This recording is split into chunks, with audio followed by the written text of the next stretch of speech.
tell ya, the wife of a farmer, sons, daughters, our work is never done.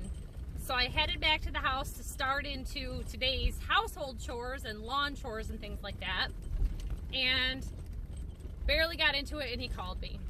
So I got a load of laundry going and he says he needs the pry bars that were in the car. It is out of adjustment from him not wanting to do something when he harvested last with oats.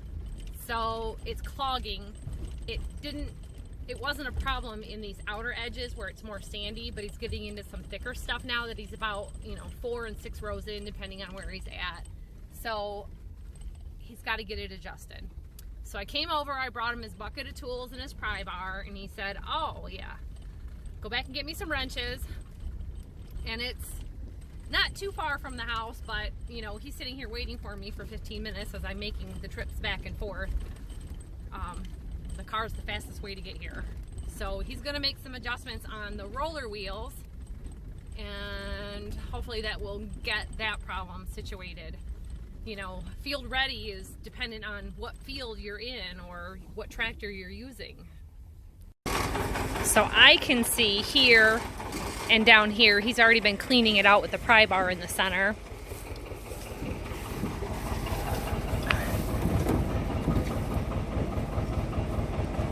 I'm just looking for him to see while he's cranking it that they're in time, falling in, knuckle-wise like we were talking about before.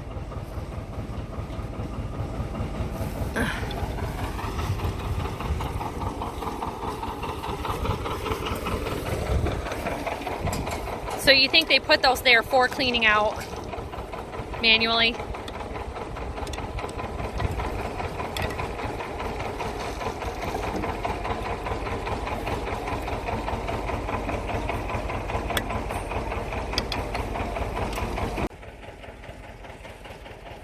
So he's working on getting this spring adjusted to the same as this one.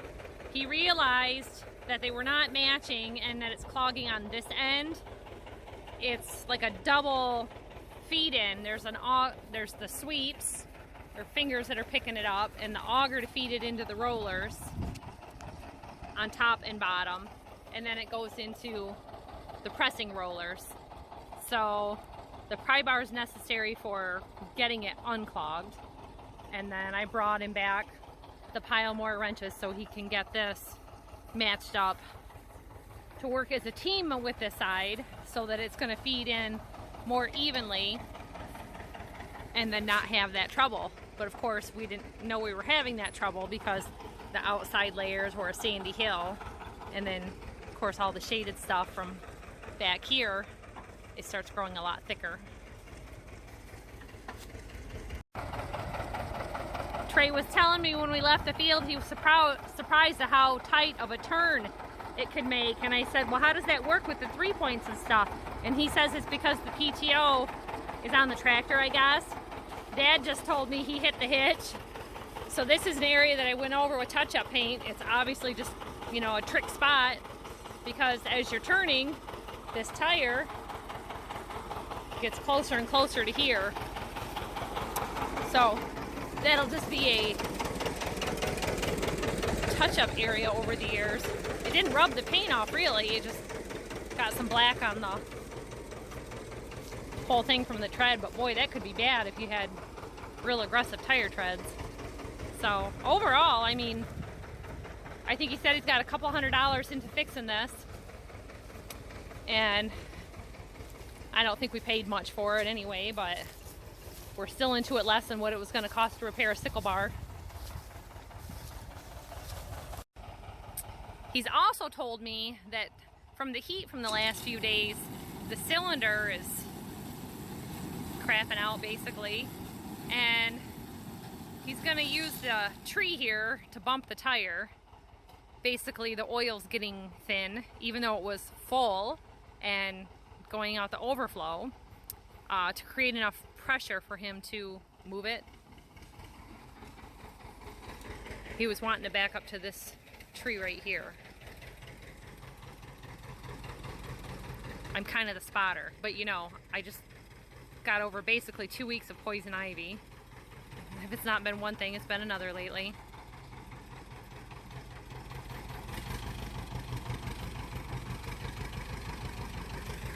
And there's nothing but poison ivy right here at the field edge.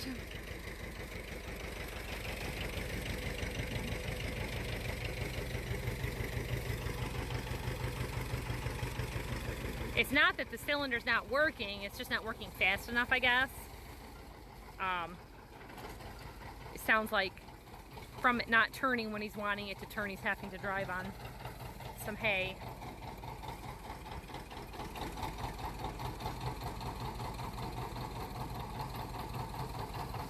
All these tricks.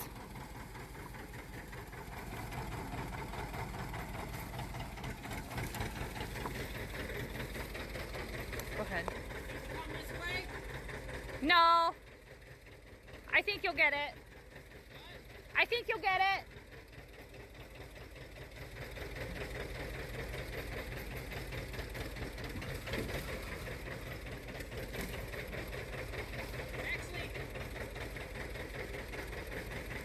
It's kind of hopping this way.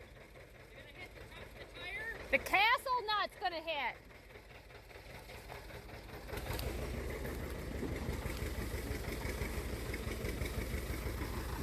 So you think you're almost clear, and then you start looking at the rest of the situation. The curve of the tree. This is why I just stick close around when he's running equipment, because things come up. I don't know what these old guys do who are trying to farm all by themselves, or a young guy that, yep.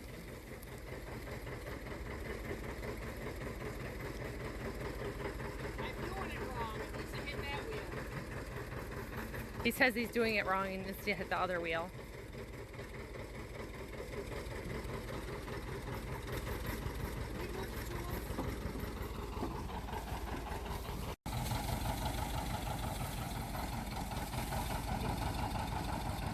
My luck would never go as well to do that. I'd damage something.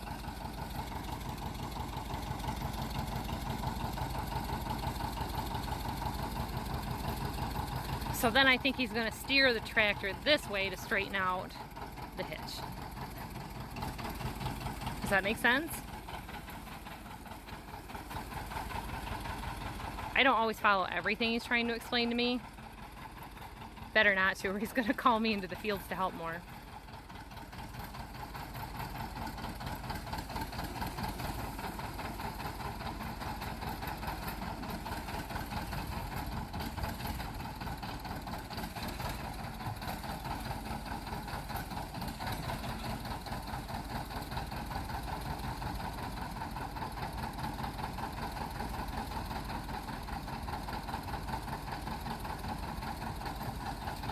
Thinking about it.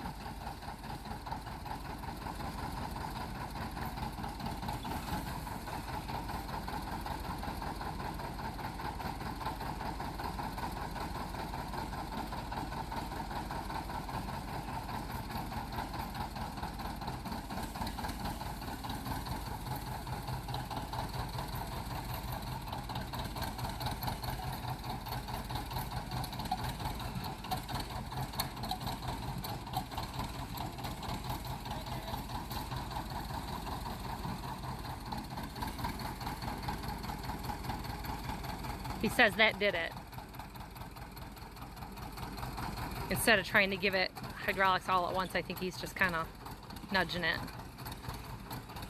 What a pain in the butt. I don't have the patience for this stuff. You know, I've been looking for years for a Ford tractor to be able to help with this kind of stuff, just because I like the wide front, low size of a Ford tractor. I'd really like a Jubilee. You go from a 2 with very low horsepower and things, and what do they call it, a 6-volt system. A lot of the 8s and the 9s are readily available, but the Jubilee has just more capability so that you could use it as a big standalone tractor instead of, you know, a backup tractor. But I'd like to be able to head and hay rake, and I just am not comfortable with the feel of the front wheel as much. He had me running the 620 and the 630 a lot, and I didn't mind those. They don't have a pony motor. being a gas engine. And of course diesel's high. This is off-road diesel, so it's a little different situation, but yeah. What's your gas prices where you're at? We were out and about, and on-road diesel was like just, I think, a penny under $6 when we went out yesterday. And I know just like gasoline fuel is over $5.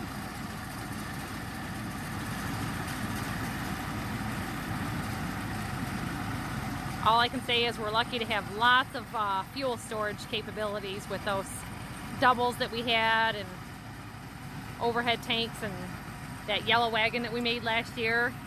It's a 1,500 gallon on a running gear. Super easy. You can just take it out to the field and be a refueler. We were watching another farm channel along, I don't know, probably 2 years ago now, and he spent as much money as most people would spend on a new car to get a Challenger refueler system, and just a wagon on a running gear will do it. And you can pick up used wagons. Like I said, you know, we picked up that hay wagon a day for $3.50, and you can pick up a used tank, paint it up, put a pump on it, and you're all set. Now he's getting into where we had the apple orchard, which by the way is entirely gone. The Deere came. The solar electric fence charger was not up for the challenge.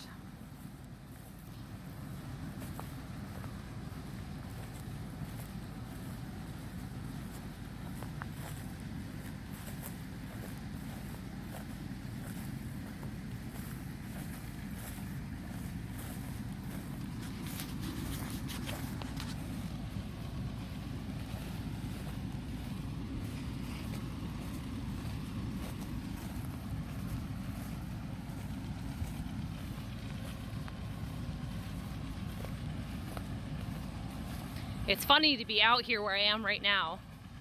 The equipment that he's running is echoing off of the woods next to us and in the back, and I kept thinking, what am I hearing? We're so far out. Why are we hearing anything?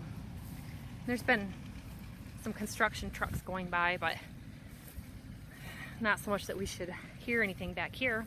It was us. So it's all just grown up to hay now.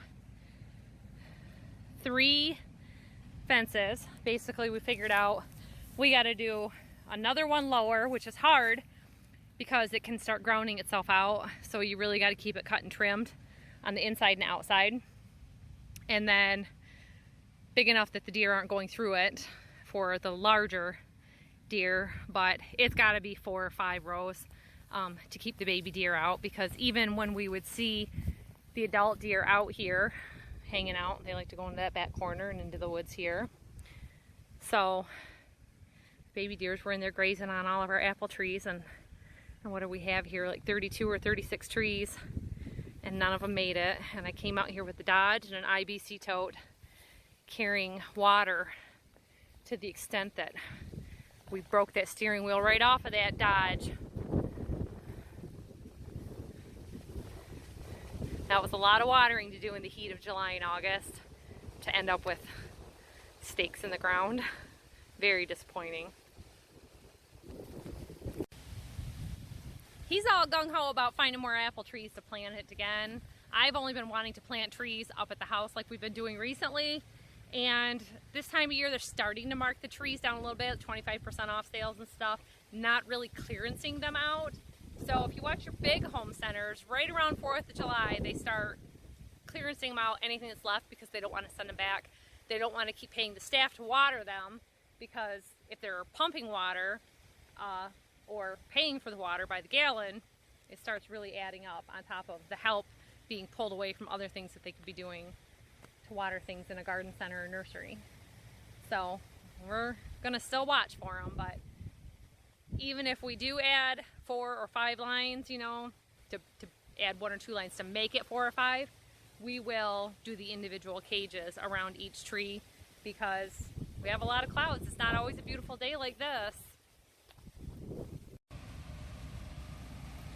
I notice sometimes when you ask somebody to do something, as soon as they think the job is over, they run off without actually looking to see if the job is done. As this farm wife, I know, hang out for a while because the job may not be done. He may need some more parts, he may need something carried away. I'm leaving for him the bucket of tools and added extra tools. He's made it almost back another revolution around. He's at the corner at the other side of the field there. And he's hopping off, it looks like, to either check something or he's plugged again.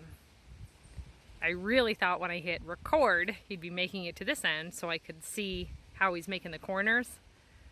And maybe it's that hydraulic not wanting to turn for him. We'll go check it out. So he told me he took the corners a little different. They were, basically he's getting to the corner and it's clogging. So instead of turning sharply, he just took the corner on a curb to see if it would do any better. And that's why he stopped. It was still plugging up, and it's plugging up on this end even though they're equaled out. So the adjustments didn't make the difference. I'm gonna have to Google it. He's thinking it's because the actual grass itself is so tall that it's getting wrapped around that auger and basically grafting itself to it instead of going through the reels and spitting out the back.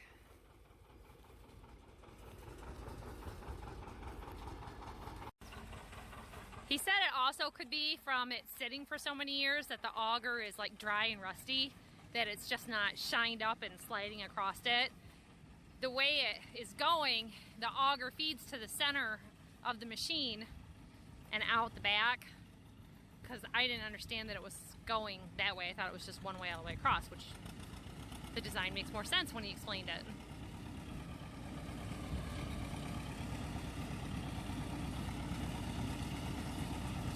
Even with the holdups, it's still going faster than the sickle bar, so he said it likes to go straight. He starts turning and he starts having trouble, even with that gradual of a curve at the end.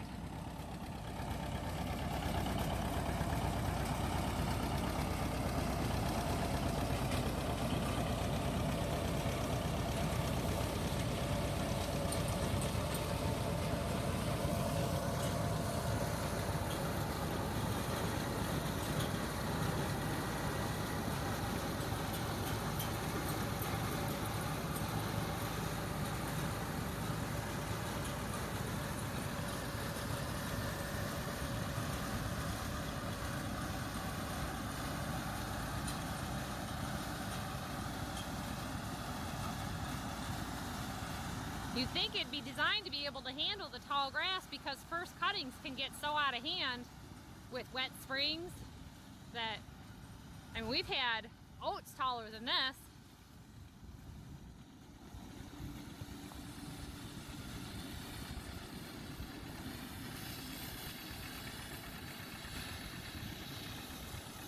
Like this? Yeah, you can see. Oh, I checked it. Wow. Mommy, look, you can't even see your hair like this way. Got that support beam from the pit. Well, now you can. Trey's learning everything, Mom. Yes, he's a good helper. Even if it's just grabbing tools, just like Mom. Actual understanding of it from young. That's because I left my glasses in the car. That's right. Last time when we had it. Yes, I did. Finally, I have it. So Trey's cleaning up some tools and putting some things away. There's been some hay clogging going on, slowing down the process. So we brought some blocks over to jack it up, and the farm jack. We never leave anything alone on the farm jack. They're too unstable. And he did a clean out and noticed that he had a broken tooth there, or cutting section. So we switched that, and he told me it's cutting uneven. See here it's real short, and here it's higher. So even though he's done his adjustment here, he found out somebody switched this cylinder at one point and it's not the same. So that's going on. But he's wondering if graphite paint on the auger would help. I think it's about $29 a gallon. I'm sure we could probably do this with a quart if they had it. I know of a farm store that carries it in stock by the gallon, so that might be a necessary early morning project, is just kind of coat that the best you can to help it slip. So we just got to do what we can to get him going. But physically demanding work. He said he's tired himself right out today with all of this stuff.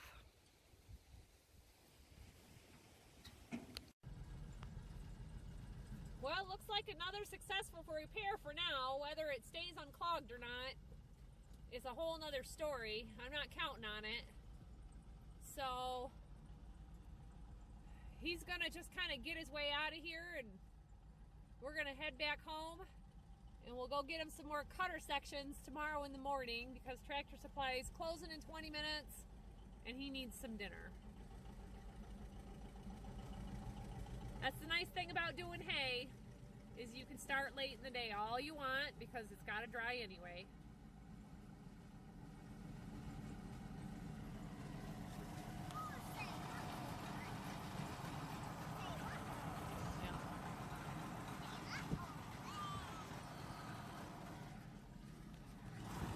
He said before it doesn't like to turn, and I could see it was binding up in there, even just going through that section.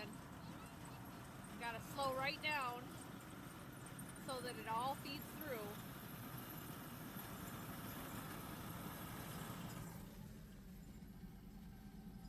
So we'll let him cut his way out of here, meet him up at the front, and we'll see you at the next video. Thanks for watching. Bye-bye. Baby deer. Yeah. Uh-huh. Daddy, hold us count. I don't think that picked it up, but there was just a baby deer that ran out. There was a turkey earlier that didn't make it through.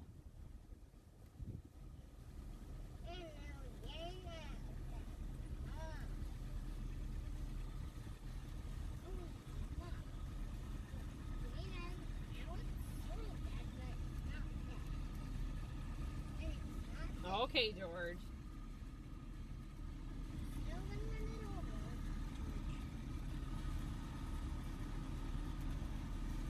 Well, he can ted this out in the morning, right? I think we'll probably ted it once we're all done. Well, if you ted this that's already cut. Oh, then that's time that we can't be mowing. And, Oh, because you only got the one to go? yeah. Okay. If we had both of them going, then That was the idea. Once we do that, it'll be fast. Well, you could put a tractor together in the morning or on the rain day.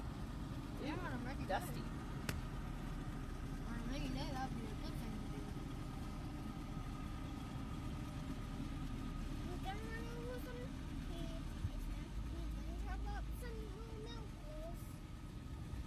More milkweeds? Yeah, milkweed. Now we already chopped the milkweeds up. Yeah. There's some more milkweed right there. Oh, yeah.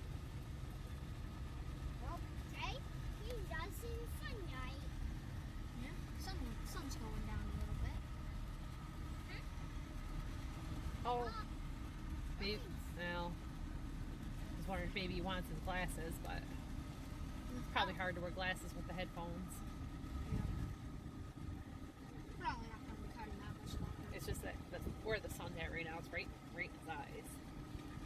You know, if it's going well, he's going to want to keep going. I don't think so. It's getting pretty dark. I know. It's time to get a bit dark.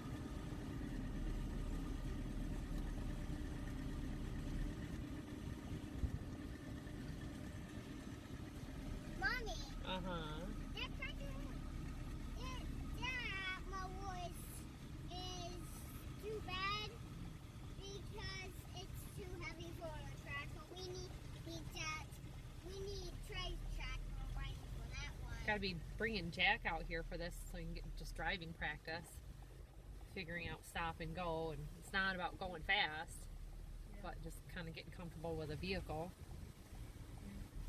You know that better than he does. I mean, you drove your grandpa's truck. Well, he has two, but not as much as me.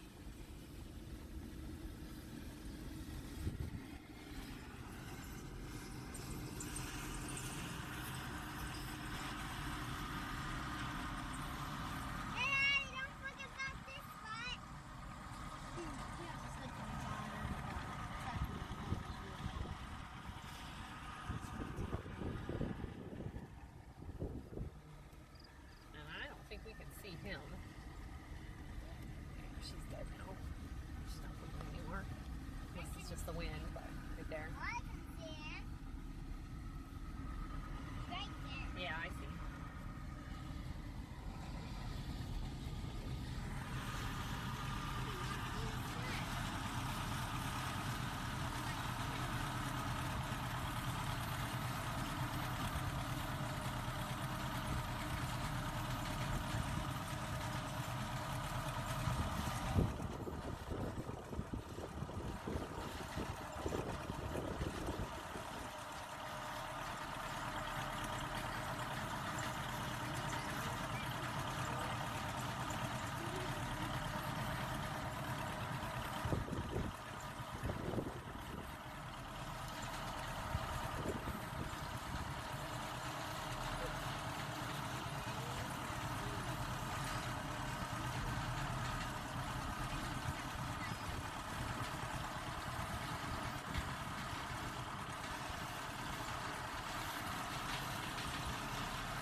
Well, I think he's already doing better just by having that tooth switched out, Frank.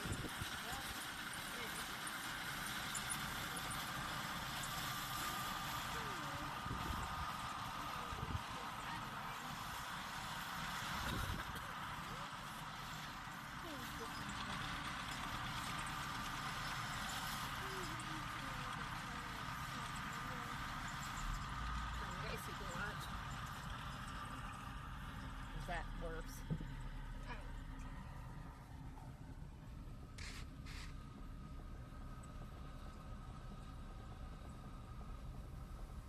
Emma was going to get a wood.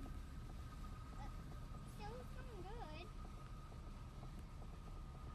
Well, it's not very good because it's too heavy for a tractor. We need your tractor running for that. No, it's the hydraulic cylinders that lift it. We need better ones. Yeah. Well, no, your tractor is better. Should we for sit it. here for a while and